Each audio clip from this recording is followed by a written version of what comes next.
외신 브리핑 시간입니다. 유럽중앙은행이 10개월 만에 기준금리를 인하했습니다. 마리오 드라기 총재는 필요할 경우 추가 행동에 나서겠다고 밝혔는데요. 이 소식 블룸버그 보도입니다.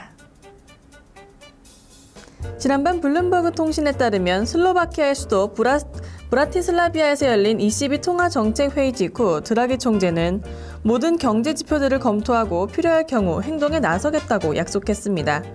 이날 ECB는 기준금리를 종전의 0.75%에서 0.5%로 인하했는데요. 이는 10개월 만의 일입니다. 최근에 경제 지표가 연이어 부진하게 나타나며 드라기 총재는 앞서 필요할 경우 조치를 취하겠다고 공언한 바 있는데요. 시장의 예상대로 기준금리를 0.25%포인트 낮춘 겁니다. 드라기 총재는 모든 상황을 염두에 두고 열린 마음으로 지켜보겠다고 밝혔습니다. 또 제로 수준을 유지하고 있는 초단기 예금 금리의 경우 마이너스로 인하하는 것도 검토하겠다고 전했습니다. 또 ECB는 인플레이션 전망을 1.2%로 하향 조정했습니다. 이는 목표치 2%를 하회하는 것으로 물가 압력은 그다지 크지 않은 것으로 보고 있습니다. 미국의 신규 실업수당 청구 건수가 5년 만에 가장 낮은 수준을 기록했습니다. 시장 예상을 크게 하회하는 결과인데요. 이 소식 마켓워치 보도입니다.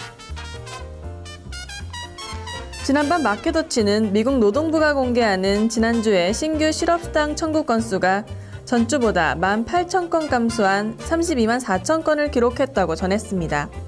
이는 34만 5천 건에 달할 것이란 예상치를 밑도는 것으로 전주의 청구 건수는 34만 2천 건으로 수정됐습니다. 또 변동성이 적은 4주 평균 청구 건수는 16,000건 감소한 34만 2,250건으로 집계가 됐습니다. 6주 만에 가장 낮은 수준입니다. 스티븐 리치우토 미지오증권 수석 이코노미스트는 실업수당 청구 건수가 줄었다는 점은 고용시장에 뚜렷한 개선세도 없지만 새롭게 일자리를 잃은 사람도 많지 않다는 것이라고 진단했습니다.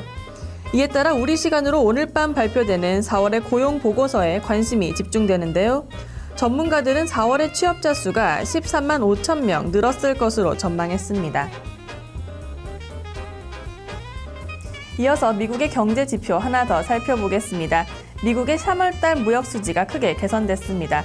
국내 수요 둔화의 영향으로 수입이 크게 감소한 영향이었는데요. 이 소식 로이터 보도입니다. 간밤 로이터 통신에 따르면 미국 상무부는 3월의 무역 적자가 전달보다 11% 감소한 388억 달러를 기록했다고 발표했습니다. 이는 지난 2010년 1월 이후 두 번째로 적은 규모인데요. 420억 달러 적자를 기록할 것이란 전망치보다도 양호했습니다. 이 기간 수입이 2.8% 줄어든 2,231억 달러를 기록한 것이 무역 적자폭 감소를 불러왔습니다. 약 4년 만에 가장 큰 하락세였습니다. 수출은 0.9% 줄어든 1,843억 달러로 집계가 됐습니다. 글로벌 수요 감소로 제조 활동이 부진했던 것이 가장 큰 원인으로 꼽혔습니다. 지역별로는 유럽연합 27개국으로의 수출이 15% 증가했고 중국으로의 수출은 1.4% 늘었습니다.